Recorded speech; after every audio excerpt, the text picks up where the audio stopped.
Hi everybody and welcome to Simply Scuba. In this episode of Deep Dive, we're going to be looking at diving cylinders or tanks. Well, first of all, we really shouldn't be calling them tanks because tanks are used to store liquids, not gases. Cylinders is actually the correct term, but I don't think it's ever resulted in any kind of confusion on a dive boat.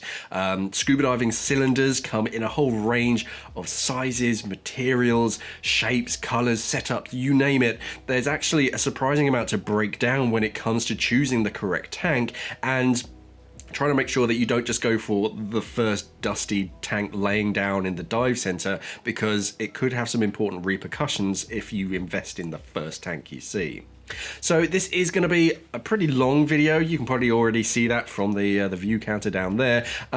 It's meant to be more of a encyclopedia of like literally everything you need to know about cylinders instead of just kind of casual viewing. So down in the timeline on YouTube, you should see the chapters actually broken down so that you can skip to the parts that you want to hear about and kind of skip over the bits that you don't. But anyway, let's dive straight in and take a closer look at scuba diving cylinders.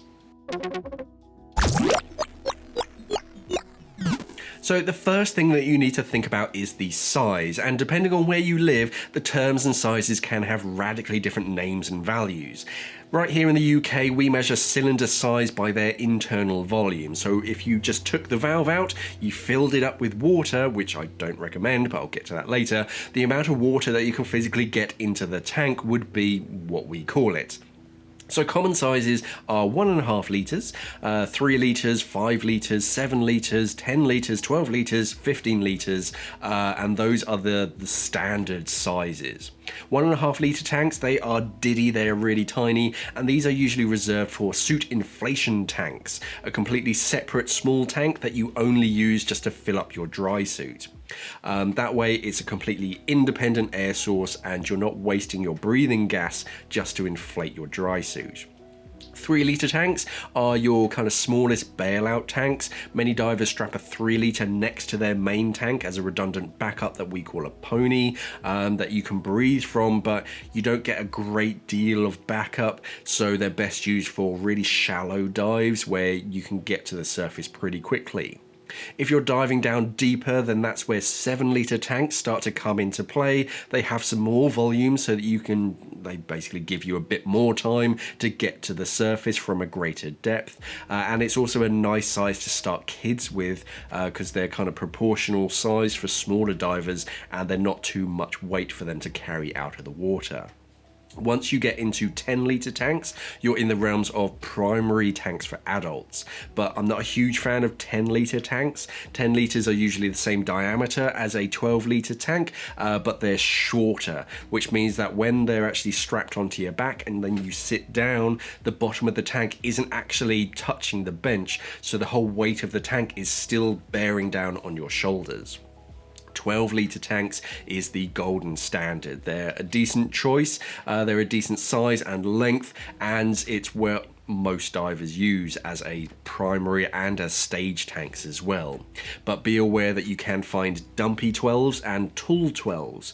Tall 12s are the standards, dumpy 12s are the same diameter as the larger 15, but they're only as tall as a 10, so you have that same problem with them just bearing down on your shoulders, only this time they're that much heavier.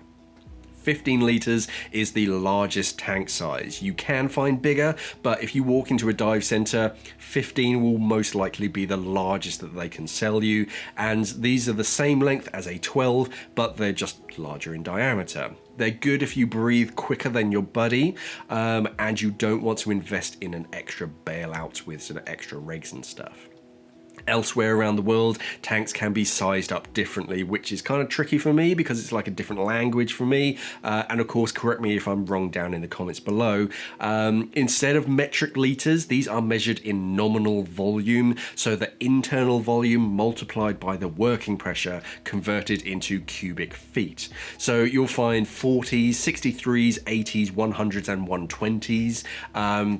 but they're all ever so slightly different between brands, and the working pressure of course affects it too, so they'll often have a letter before that number. But in the meantime, a 40 is kind of a 5 litre, so it's pretty small, best used as a shallow bailout. 60s are a bit like our 7 litres, they're a little bit larger. 80s are kind of the most common size, they're a bit like a 12 litre. Technically they're only 11 litres, but they're the most common size. 100s are a touch larger, and then 120s are a bit like our 15s. Now hopefully that all made sense because there was a lot of numbers, but if you're just starting out and you want a standard single tank similar to what you learned to dive on, it will probably be a 12 litre or an aluminium 80. On top of a cylinder's volume, you also get a choice of working pressure. Now I'm going to keep calling it working pressure, and that will all be explained later when I talk about cylinder markings and testings, but for now working pressure is what your tank will be filled up to, or at least what they try to fill it up to. Metric tanks will use bar to measure the pressure, and imperial cylinders will use PSI. There are two standard bar pressures and one kind of old-fashioned one. 200 bar tanks, they were standard, but they're kind of going out of fashion. You don't see 200 bar tanks that much anymore. The current standard is 232 bar and 300 bar. Most divers like 232 bar tanks. It's easy to get a proper fill, and you get plenty of gas. 300 bar cylinders, they can be filled to a higher pressure, but in my experience, even filling up my own 300 bar tanks, it's actually rare that you get actually anywhere near to the 300 bar once the cylinders cool down. So 300 bar, it sounds appealing, but actually you don't get that much of a true benefit by the time you actually hit the water. And the tanks themselves, they're just that much heavier, so I wouldn't worry too much about 300 bar tanks. In Imperial, you tend to find 3000, 3300, and 3400 and 4400. These are just the Imperial equivalents, so 3000 PSI is around 207 bar, 3400 is about 232, and 4400 is about 300 bar. There are two standard materials that scuba divers use and some alternatives that we don't really take diving. The two most common are steel and aluminium. Steel tanks are heavy and strong. Steel tanks will always sink, so they're a bit more predictable in the water. Steel tanks will usually have round bottoms as well, so they don't stand up by themselves. Aluminium tanks are a bit larger but lighter. Aluminium tanks will, at some pressure, become neutrally buoyant, and then as you breathe even more, they'll become positively buoyant, so you need extra lead to compensate for that. Because of the weight of gas inside of the tank, an aluminium tank will literally sink when it's full, but when it's completely empty at the end of the dive, it will actually float on the surface. For this reason, most divers prefer steel tanks to wear on their backs because of the weight, and they use aluminium tanks for stage cylinders on the sides. Now, there's nothing wrong with using aluminium tanks as a primary, but if you're investing in your own tanks, I prefer steel to go on my back and aluminium to go on my side. Around the shoulders of tanks, you'll have all of its vital information stamped into the metal itself, and you can learn a lot about a tank from their shoulders. And it doesn't matter what the guy selling it to you says or what any stickers on the tank says, if it isn't physically stamped into the metal, then it doesn't really matter. On top of the serial numbers and lots of boring standards, then you will see the cylinder's volume, the working pressure, test pressure, and the date that it was made, and possibly any test dates if it's an older tank. These are the parts that you should really be interested in. The working pressure and the test pressure will often be side by side and will look like WP 232 bar and TP 348 bar stamped into your tank. Each manufacturer does it ever so slightly differently, but the lowest pressure will be what your tank can be filled to, the working pressure.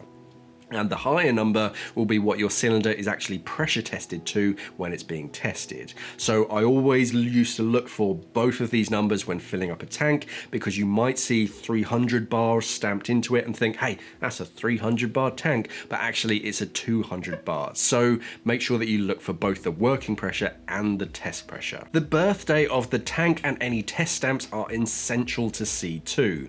In line with the manufacturer's stamps, they will have a stamp, a month, and a year of manufacture. Diving tanks have to be tested every so often to make sure that they don't go bang, basically. How often they need to be tested is really up to the country that you live in, but if your tank goes over a certain age since its last test, you just won't be able to get it filled anywhere. So older tanks will have test stamps stamped into their shoulders. These will have a similar date of when they were tested, along with a unique stamp identifying the test station and maybe some more information. Valves are a separate entity in their own right. Now, you can fit your own valves, you just have to be sure that you have the right size thread and you don't, over torque it when you're putting it in. So if you're ever unsure, then just ask a dive center to do it for you. If you torque a tank valve in too much, then you can actually damage the threads of either the valve, the tank, or both. And there's no way to unstretch a thread, so the tank will literally just be scrapped. So for the tank valve, this little bit at the bottom is called the snorkel. This just helps prevent any particles like rust or whatever is on the inside of the tank from getting stuck inside of the valve and blocking it. These are just screwed in and they can sometimes unscrew themselves, so if you hear something metal or plastic sliding around inside of your tank when you move it, it could just be the snorkel. A technician just needs to drain your tank, pop the valve out and refit that snorkel. Moving up from that, you have these screw threads. This is usually stamped into the valve somewhere, and this needs to match the thread of the tank, which is also stamped into the tank somewhere. Usually it'll be M25 by 2. Up from that, you'll find a chunky O-ring, and further up the handle. Depending on which side the valve handle is on is whether the tank valve is left or right-handed. The easiest way to remember which is if the valve is facing away from you and the screw handle is on the right hand side, then it's a right-handed valve. This is useful to know when you're building a twin set, but most basic valves are right-hand valves. All valves will screw in the same way with a right-hand thread, and you only have to close them finger tight. The tighter you wrench it in, you're just going to damage the seal on the inside, and it will just leak after a while, and you just won't be able to close it anymore. So just finger tight, and that should really be enough. The opening will either be an old-fashioned A-clamp that just has an O-ring and a teeny tiny small opening. You don't tend to find too many of these left in the wild. Most tank valves today have a removable insert that we call a donut, so you can swap the valve from A-clamp to DIN. If it has an insert or is just an old A-clamp valve, then your tank will be 232 bar or less, because anything above that requires a 300 bar valve. 300 bar valves have a longer snout for more screw threads, but you can't fit an insert or an A-clamp regulator to a 300 bar valve. A-clamps just cannot go to those higher pressures. There also exists M26 valves that throw a lot of confusion in the industry, and how they're used is regional as well, which makes it even more complicated. So M26 was conceived as a valve thread that could only be used for nitrox, with a different thread so that you have to have a nitrox regulator, because a normal regulator wouldn't physically fit onto it. Where it gets complicated is that normal regulators can be used on nitrox up to 40%, which is most recreational mixes anyway. So M26 is really only for nitrox mixes over 40%. Double check what your local requirements are, but unless you're planning some serious accelerated deco, I wouldn't worry too much about M26. For me, I've been diving standard recreational nitrox mixes with my standard regulators around the world with no real problem. The only time I've used M26 valves is on a pure oxygen tank on a rebreather. So for normal nitrox, just check your regional requirements, but I wouldn't worry too much about M26. You can also find single valves with multiple outlets. These are often called H valves, Y valves, or K valves. These just mean that you can fit a second first stage for redundancy on a single cylinder. And then you find modular valves, which is where the left and right-handed thing really comes into play. So a modular valve will be much like a basic valve, but it will have an extra section on one side opposite the handle that you can either blank off or you can fit a manifold to, so you can connect two valves effectively, sort of connecting two tanks together. Modular valves are great for twins, so you don't have to swap second stages from time to time during the dive, and I prefer them for side mount tanks too, because that extra bit kind of blanked off makes an extra attachment point to hold on to. The bottom of a tank is important to take note of. A lot of steel tanks, they have a round bottom, which means that they can't stand up by themselves. You need to fit a boot, which is often a rubber boot that fits tightly to the bottom of your tank to protect the bottom from bumps and scrapes, and it also makes the bottom flat so they can stand up. If I'm not using boots at all on a round bottom tank, then I often use a couple of lines of duct tape just to protect the bottom of the tank from damage. Aluminium tanks, they often have flat bottoms, which is nice. It's just the way they're made, so they don't need a boot, but you can still use one to protect the tank from bumps and scrapes.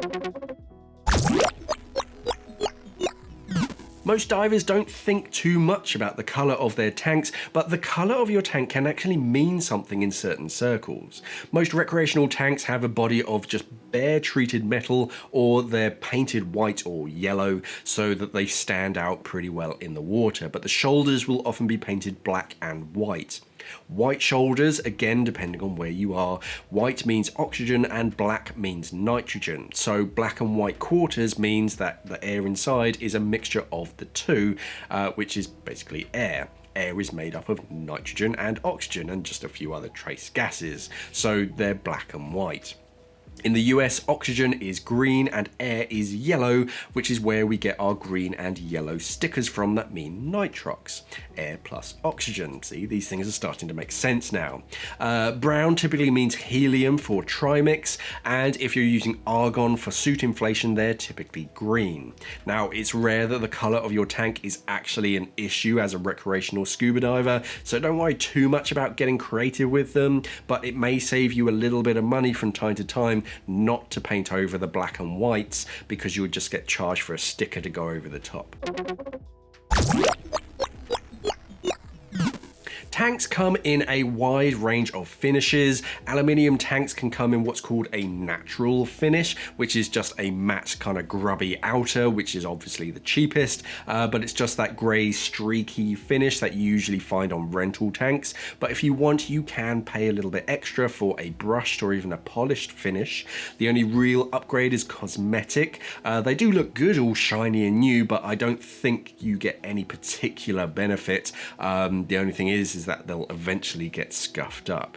Tanks get grubby pretty quickly, so if you're particular about your tanks looking really good, I'd actually get that idea straight out of your head and embrace the idea of grubby tanks. But most tanks are painted or coated to protect them. You'll find both clear and coloured coatings. Clear is great because you can see anything that's going on underneath that coating. Coloured coatings are nice so that your tank really stands out in and out of the water, but they can hide what's going on underneath that coating. And finally, you find sort of hot dipped and hot sprayed galvanized finish. Steel tanks, they often get a zinc coating to protect the steel from rust. Pretty much all steel tanks are then painted over the top of them, or they have like an enamel-like coating, but you'll get coated and painted aluminium tanks also. So it's important to check the enameling over time, because the small imperfection can actually allow water to get underneath that enamel, and then rust just spreads underneath with a telltale bubbling only when it gets a bit too bad. Too much of this and your tank can actually fail a test. And if you do find a small scratch after a dive, it's fine, don't worry too much, just dry the area very thoroughly and treat that area with an anti-rust paint or a cold galvanizing treatment so that water can't get to that spot again. If you're ever worried about corrosion, just ask your dive center. It's better to get it early than just to leave it. As I said earlier, tanks need testing periodically just to check that they're nice and strong. The time between tests changes from time to time, and of course it depends where you are. So let's just say you have 1 year from sort of when the cylinder was made. If you're in a country, that is 1 year. So you have 1 year from when it was made, not from when you bought it, and then after that 1 year is up, you'll stop being able to get that cylinder filled up until it's tested. That's why it's important to know how old the tank is when you buy it. A well looked after tank can last for years. I've seen perfectly good tanks that were made a good 20 years ago. If there's still room on the tank's shoulders for more stamps, then it can be tested again and it can just keep going. Now, there are two different cylinder tests, a visual and a hydro. And if you keep up to date with your tests, they just alternate visual, hydro, visual, hydro. But if you go too far, if you sort of go out of date, then your tank requires a hydro, regardless of the schedule. A visual test is quite simple. There's a visual inspection of the outside and the inside of the tank, looking for corrosion, dents, anything nasty. The screw threads will be checked on both the tank and the valve with go, no-go gauges to make sure that the threads haven't altered over time or due to damage.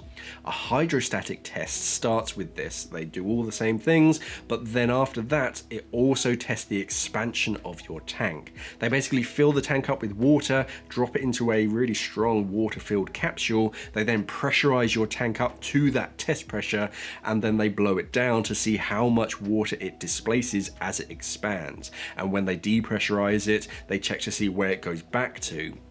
Hopefully it goes back to where it started. If it doesn't, it fails because the walls of your tank are effectively stretching every time you pump it up. If your tank passes, then of course they dry it out, they torque the valve back in, and they stamp a new date into it. If your tank fails, they have to destroy it. They can't just give it back to you, so they'll often cut through the threads or something so that there's no chance that anybody could hurt themselves. A lot of dive centers today will not fill up a completely empty tank without doing a quick visual test, so make sure that you never empty your cylinder completely. Always leave a few bar or PSI in it at all times. Looking after your dive cylinder is very important because if you don't, they can be very dangerous. So the most important thing is that you never ever empty your tank completely. And the reason for this is so that you always have air pressure inside trying to get out of the tank. If there's always air trying to rush out, then water and dust can never get in. If you do empty your tank, then it's not the end of the world, but the next time you take it to get filled, they may be a bit suspicious and charge you that little bit extra to check the tank out on the inside. Other than that, between dives, give your tank a good wash down with clean fresh water and dry it off as much as possible. Any water on your tank can corrode the outside and you don't want that. Before long-term storage, give that whole valve a good wash to get any salt crystals out and check over the body for any bumps or scrapes, and take the boot off so you can check under there as well. Any kind of chipped paint can be the start of rust, so make sure that it's clean and dry and take care of it before it becomes a problem. Now, if you're storing your tanks for more than 3 months, then it can be best that you drain them down until there's only a few bar left inside, because completely full pressurized tanks can actually increase the rate of any corrosion inside, and after 3 months the air inside can be stale or worse, dangerous. It's also best that you store tanks upright long term. That way any corrosion should be at the bottom of the tank, which is the strongest part, not on the walls. Take note of your test dates and set a reminder on your calendar so that you're not surprised when they come up for a test. It means that you're never caught out when you need a fill, and you might save yourself a bit of money before you're actually required to have a hydro test. You can buy valve plugs for your cylinder valve. These are fine. They're meant to keep dust and trash out of the valves and on the threads. I prefer plastic ones. Plastic plugs, they can't really damage the metal threads, even if you cross-thread it, but metal plugs can actually damage the threads if you're not careful. Metal plugs can also have the unfortunate effect of getting stuck inside of the valve. Someone in the comments I'm sure will explain it a little bit better, but when two different metals are pressed against one another for any length of time, they can literally fuse together. So after the long winter break, you can go back and try to take that metal plug out and it's just stuck. That's why I prefer plastic ones. Also, never ever fit an O-ring or try to make it seal in any way, because if you accidentally open up that valve, that plug will be set in place and you will never get it out, because the pressure will just hold that plug in place until it's literally drilled out. Bottom line, keep your tanks dry, check them over between dives, cover up any scratches, and if there's anything that you're ever worried about, then get it tested. If you're twinning up tanks, it's actually pretty easy. The important thing is that you get all the right stuff and make sure that it's all compatible and obviously the right size, because twins need to be really rigid. The easiest way is just to get independent twins, two separate tanks with opposing valves, and then just strap them both to your back. This obviously doubles your gas supply, but it doesn't. It basically means that your buoyancy is going to shift from side to side as you breathe one tank down, and you'll need to switch second stages halfway through the dive. It's not really worth going for independent twins. Most divers dive manifolded twins, which are two tanks with completely connected valves at the top. By connecting both valves, you can breathe from both tanks at the same time simultaneously from a single second stage. That's how most divers, myself included, dive twins.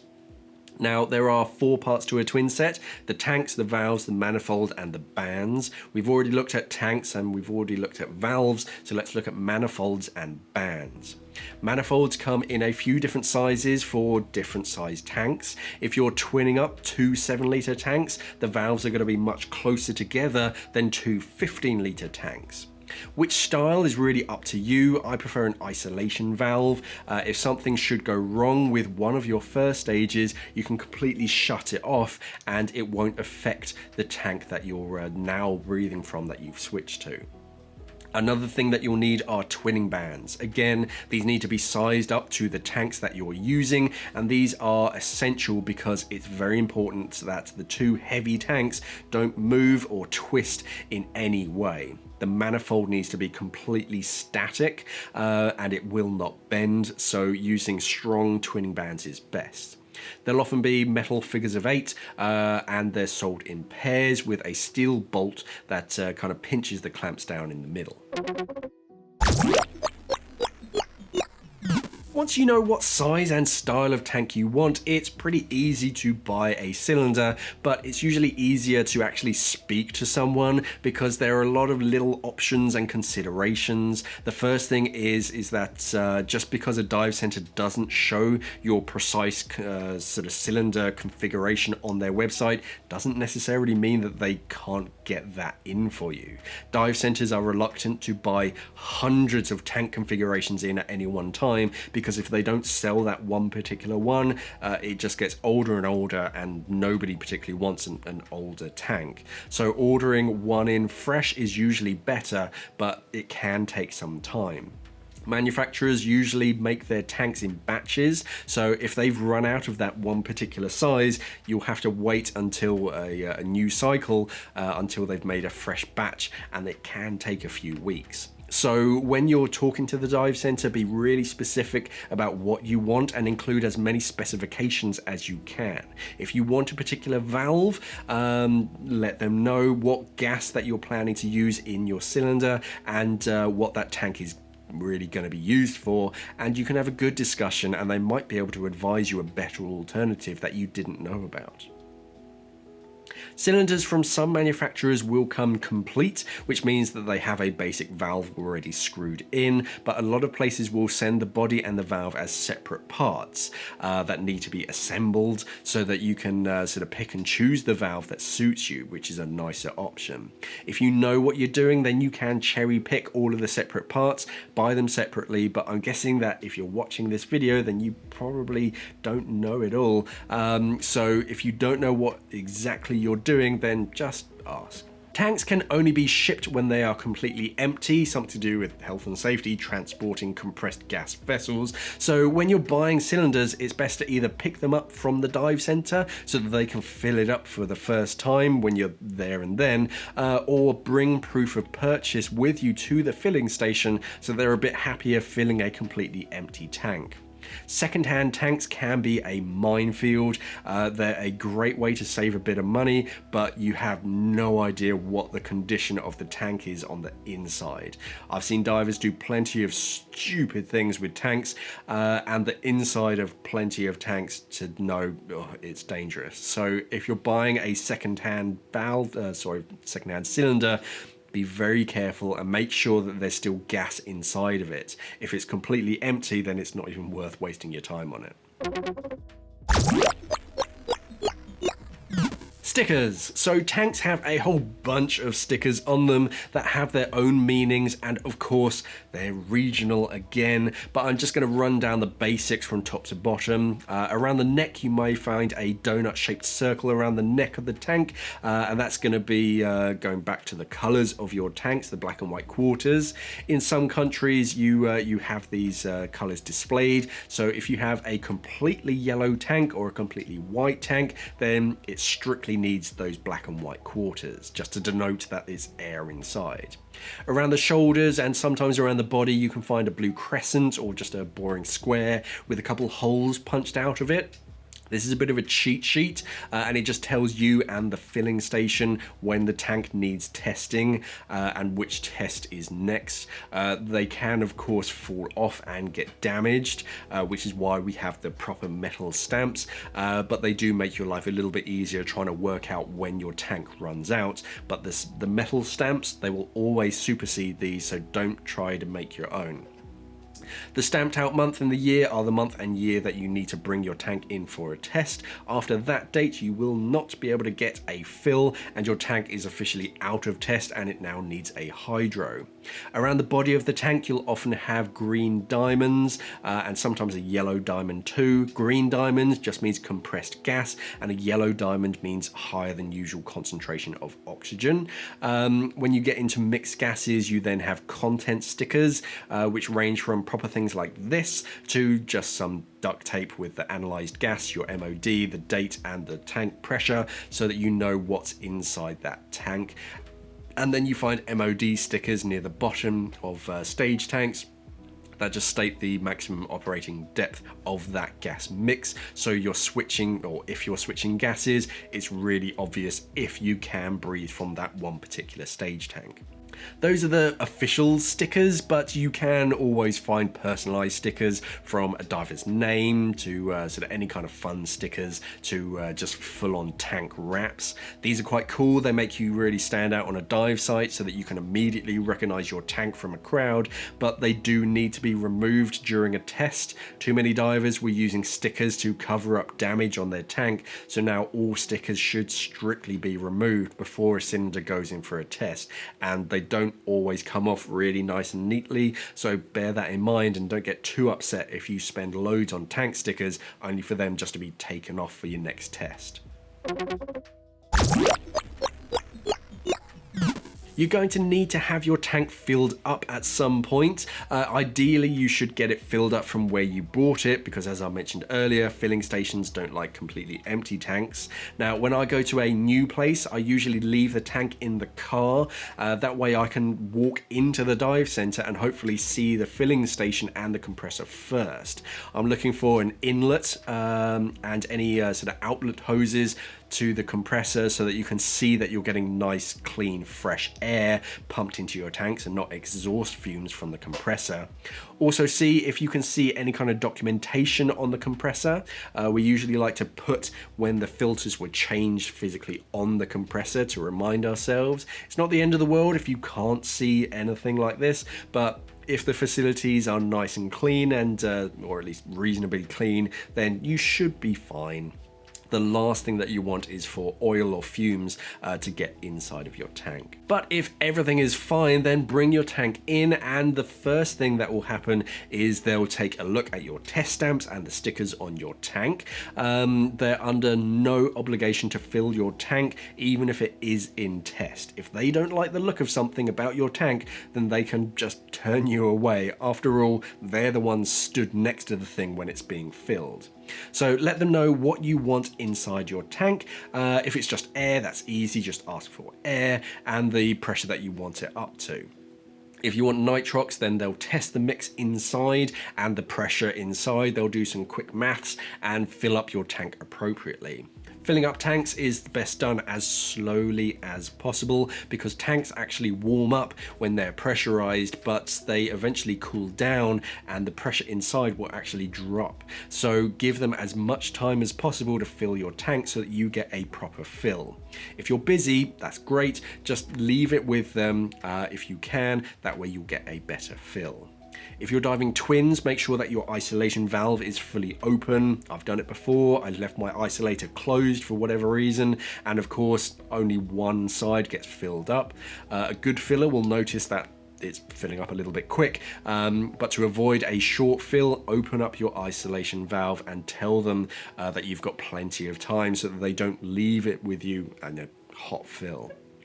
If your tank is out of date, then tough. It does not matter how much you kick or scream or how much it's going to be ruining your weekend plans, they will not fill your tank. I have had every single story under the sun and found crumpled up date stickers out front of the dive center from people who know their tank is out of date and they're just trying to fast one on you. If your tank is out of date, it's out of date. You should have had it tested earlier. Now, most people only use their own tanks at home. If they're diving abroad, then they just rent a tank out there. You can take scuba tanks on airplanes, but it's not the easiest or the cheapest neither. If you desperately want to bring your own tank with you, then there's a few things that you need to consider. The first thing is that you will need to tell the airline well in advance so that they are aware and that you can pay any extra sort of fees. Airlines also don't like pressurized containers inside them neither, so they usually require the valve to be removed completely from the tank before they accept it. So contact the airlines well in advance and see what their policy is on that. And that may include those really small suicide bottles on your DSMB or BCD. So if you have one of those, think about that. See if you can get some plugs for your tank and a sort of cover for the thread on the valve. If you brought them from new, they usually come with them, so don't throw those away.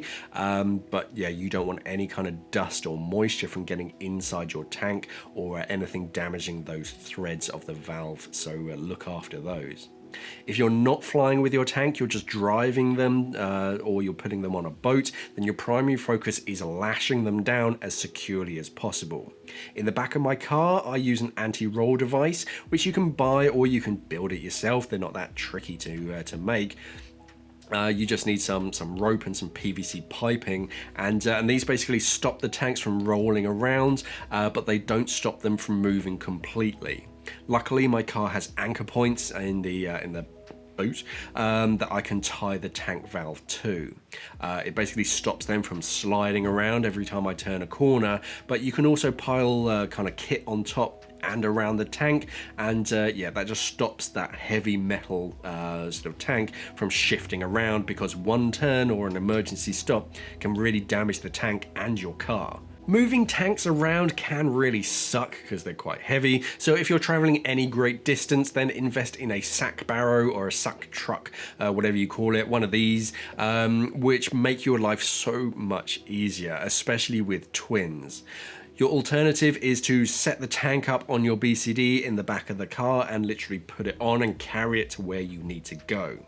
If you're driving with compressed gas in a vehicle, it should also be displayed on the back of your car so that if you're in an accident, emergency services know that there's a pressurized container in that vehicle.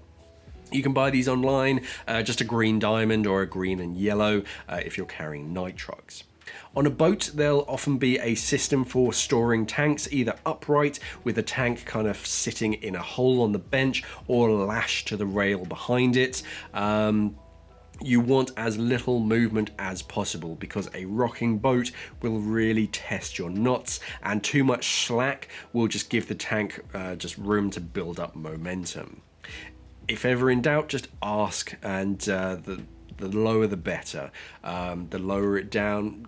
A tank that's laid down on the deck with gear packed around it shouldn't really go too far, but do your best to stop it from moving at all, because they will just wander around the deck and just cause chaos when the waves pick up. But again, if ever in doubt, just ask someone else on board. And personally, I like to bring a strong bungee cable just as a backup to that rope. You can, of course, accessorize your tanks. Some are practical, others less practical. The practical ones are things like tank handles. So these are just tough handles that grip around the neck of the cylinder and just give you a good place to pick them up from. You shouldn't really pick up tank valves by the actual valve handle, the bit that you turn, because they're a bit delicate. So a good and proper handle is nice. I'm not a huge fan of the hinged handles because they just bend a little bit too much for my liking. I find they just pinch your fingers. So I prefer the big chunky handles. For the body, you can get tank mesh, either a plastic mesh tube that just covers the body of the tank and protects that a little bit from damage, and it gives your cam band something to physically grip onto. You can also find nylon mesh kind of sock tubes. These are better for covering the entire tank for damage. They do protect the valves. To protect the valves, you can fit a protective metal cage. Again, like the handles, they attach around the neck, and they make a sort of metal protective cage around that valve and your first stage to protect them from bumps. Carry handles and stage straps, they help you carrying the tank around. They go down the kind of the length of the body, and these are best for sort of side mounted tanks and tanks that you sort of don't strap to your back. Cam bands and Jubilee bands make for a good fixing point on tanks so that you can attach bolt snaps and other things to it, like leads. Tank bangers are a very simple communication device that basically lives on your cylinder. They consist of a rubber band and a plastic ball. If you need to get your buddy's attention, just reach behind, pull on that ball, and then when you let go of it, the rubber band snaps it back, it hits the tank, and it makes a loud cling sound. And then you get various cosmetic accessories, from small tokens that make you stand out in the water, and tank wraps that again, they make you stand out. Some divers choose to invert their tank so the valve is now at the bottom. Not the worst idea ever. It makes the valves much easier to reach because they're down by your bum, and swimming in overhead environments, the valve isn't going to be the first thing to get hit, but it does put them in a slightly odd position on your back, and now whenever you sit down, your valves are actually hitting the bench, so it's best that you have a cage around them, which then pushes the tank even higher on your back, and the bottom of your tank is now kind of bumping onto the back of your head. This is where dumpy tanks come into their own. You can invert a dumpy tank quite nicely, but otherwise just work on kind of exercising your shoulder movements so you don't have to invert them. So that's about it. Well done if you just sat through the entire thing like Sean and I have just done. And of course, well done to Sean, who had to edit all of this. I imagine his computer is about to warm up trying to render all of this in 4K and then upload it to the internet. But what do you prefer for diving, and what do you use your tank for? Let us know in the comments below, along with any tips or advice that you have for new scuba divers. Thank you for watching, and safe diving.